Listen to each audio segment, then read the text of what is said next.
Gente, agora é hora de mostrar o barulho do motor, né, que foi reparado. Vamos ver como é que ficou. Eu vou baixar aqui o botão de corta-corrente. Ligar aqui a nossa igniçãozinha. E vamos apertar. O barulho está mais agradável agora, né? Vou desligar o corta-corrente e vou deixar só o barulho dele, para vocês verem como está mais agradável.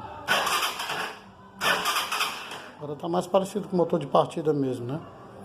Pois é, gente, a manutenção é só aquela mesmo, lubrificar a ponta do eixo e, se for necessário, trocar as escovas.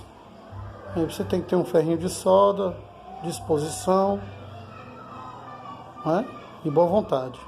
Da Free Speed pretinha, vamos lá ver se um dia ela vai tomar um banho, se ela vai ganhar uma pintura nova, ou então pelo menos um envelopamento novo. Esse preto fosco vinílico aqui já tá com uns 4 anos já, ela já tá toda estourada já. Então, valeu, galera. Tchau, um abraço. Curte, compartilha, dá o like, se achar que o vídeo merece. Se achar que deve compartilhar também, compartilha. E valeu.